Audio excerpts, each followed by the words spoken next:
untuk karya Rhoma Irama yang menurut saya sulit untuk ditiru atau dipelajari, itu menurut saya loh ya Pak.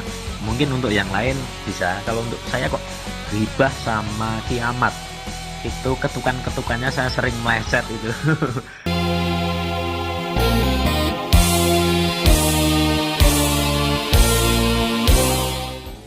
Salam sehat semua, kembali di AK Channel. Kita akan membahas banyak sekali hal tentang Rhoma Irama, Soneta, dan juga Forza. Selamat menyaksikan. Mari kita dukung dengan cara like, subscribe, dan tekan loncengnya. Membedah karya Ritchie Blackmore dan Rhoma Irama. Jelang live konser grup rock legend Deep Purple di Solo 10 Maret 2023, patut kita bahas warna musik Soneta Group yang terinspirasi dari Deep Purple. Menurut Eko Mardianto, seorang gitaris dari Magelang, ada belasan judul lagu Rhoma yang terinspirasi karya Ritchie Blackmore, gitaris Deep Purple.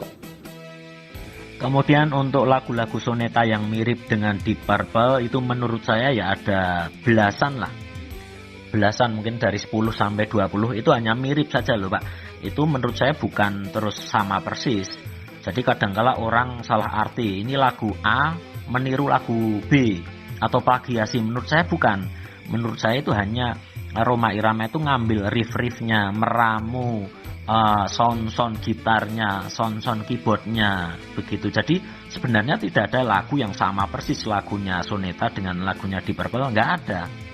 Tapi kalau dicari kemiripan-kemiripannya, ya banyak sebenarnya. Kalau saya sebutkan, ya susah. Lagu ini mirip dengan yang mana susah. Tapi kira-kira yang hampir mirip saja. Misalnya Badai Fitnah itu mirip Stormbringer, itu menurut saya seperti itu. Kemudian untuk Kematian dan Kiamat itu ada kemiripan sedikit dengan Child in Time. Kemudian Hari Berbangkit itu ada kemiripan dengan Perfect Stranger.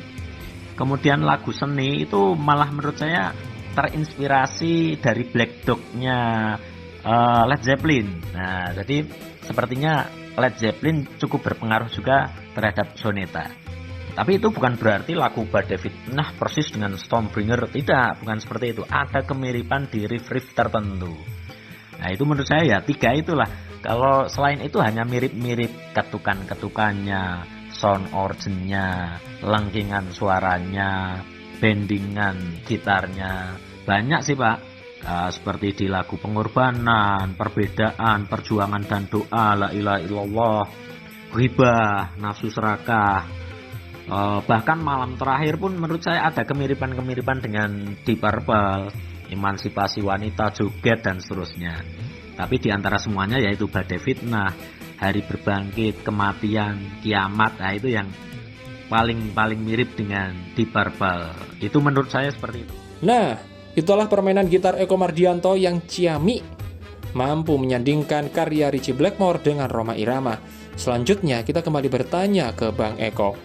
Sejak kapan Anda gemar Rhoma dan Deep Purple? Saya gemar Rhoma Irama itu sejak sekitar tahun 80-an Pak. Jadi mulai dari nonton filmnya di bioskop, kemudian denger lagu-lagunya di kaset, di radio, nah akhirnya suka Rhoma Irama. Sedangkan kalau gemar Deep Purple itu malah telat Pak, malah itu waktu SMA kira-kira tahun 96 lah. Nah itu pertama kali ya denger lagu Child in Time, itu malah saya bilangnya, loh lah ini kok lagu kok milik Rhoma Irama. Kalau yang lain mungkin denger Rhoma Irama, loh mirip Deep Purple, tapi saya malah kebalik. Denger Deep Purple itu malah, loh kok mirip Soneta. Ini aneh sekali nih, tak kirain malah Soneta dulu baru Deep Purple, jadi gitu. Apakah ada kesamaan warna melodi Rhoma dan Ritchie Blackmore? Kesamaan Deep Purple sama Soneta itu jelas ada Pak. Yang jelas warna suara gitarnya itu sangat persis sekali antara Ritchie Blackmore dengan Rhoma Irama saat itu.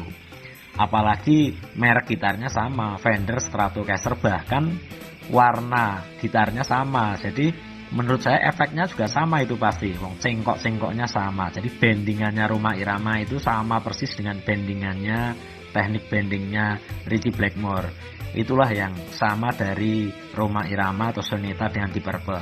Sebenarnya tidak hanya dalam gitarannya juga, tapi menurut saya drumnya pun sama dengan ketukan perkusinya Soneta.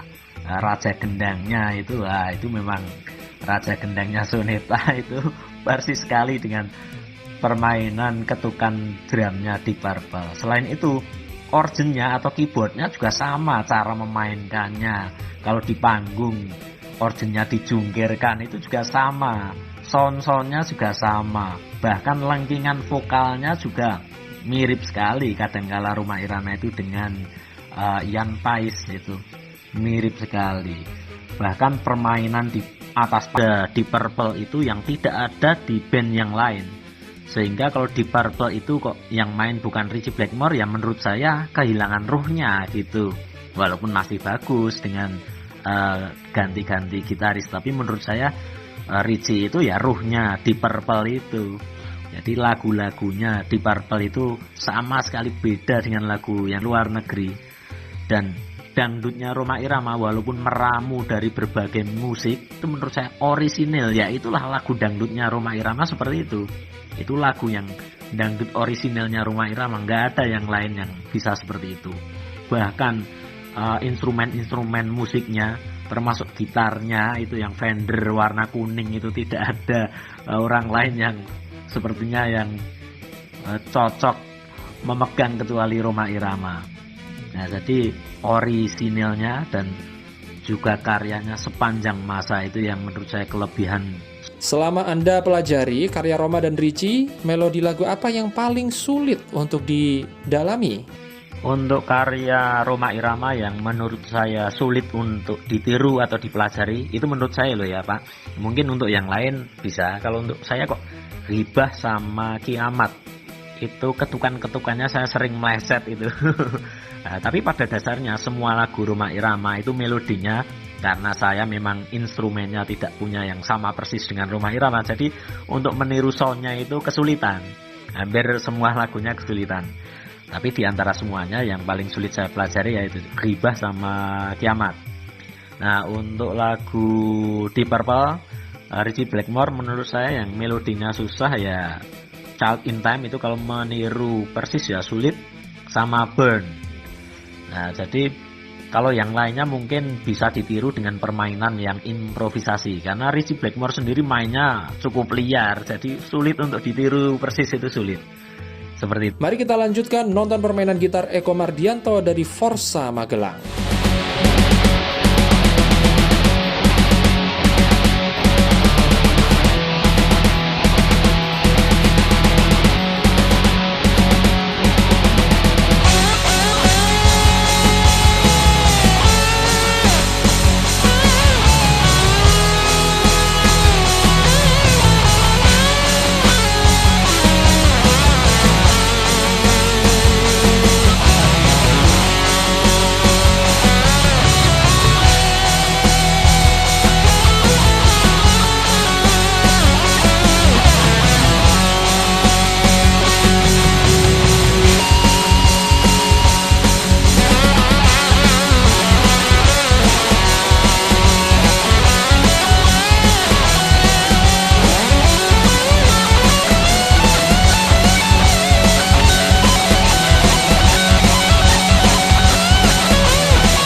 Terakhir, sebelum berpisah, tolong kenalkan lebih dalam Bang Eko. Kami kagum akan permainan gitar Anda. Belajarnya dari mana sih? Usia saya 43 tahun, Pak. Dulu belajar gitarnya itu ya otodidak, tidak kursus. Nah, mulai belajar kunci-kunci ya akord itu gitar akustik SMA. Terus mulai latihan gitar listrik itu kuliah. Sebenarnya udah telat sih, Pak. Jadi belajarnya cuma sama teman-teman kuliah yang nongkrong aja. Jadi otodidak murni. Terus sekarang saya PNS, guru IPA di MTSN 3 Kabupaten Magelang. Dulu pernah punya band, Pak, waktu kuliah itu namanya Big Eddie. Sering mainin lagunya Iron Maiden dari Inggris. Nah, sekarang mereka masih sering main di Tegal karena kebanyakan mereka orang Tegal. Saya misah ke Magelang. Akhirnya saya bikin solo gitar soneta versi rock metal itu, Pak. Tapi hubungan silaturahmi dengan Big Eddie masih tetap ada sampai sekarang. Sebenarnya pengen lagi gabung sama Big Eddie atau bikin band lagi, pengen. Cuman waktunya itu, Pak, sekarang saya fokus kerja. Paling kalau ada waktu luang baru main-main gitar. Gitu, Pak. Sekian perkenalan kita dengan gitaris andal Forsa Magelang, mampu meramu karya Ritchie Blackmore dan Rhoma Irama. Bahasan ini terkait konser Deep Purple tanggal 10 Maret nanti. Band dari Inggris inilah yang banyak memberi inspirasi pada band Indonesia seperti God Bless dan Soneta. Semoga informasi ini bermanfaat bagi Anda. Sampai di sini dulu sobat perjumpaan kita. Jangan lupa like, subscribe, dan tekan loncengnya agar Anda jadi orang terdepan yang update seputar Rhoma Irama, Soneta, dan Forsa. Salam Forsa, keren. Wassalamualaikum warahmatullahi wabarakatuh.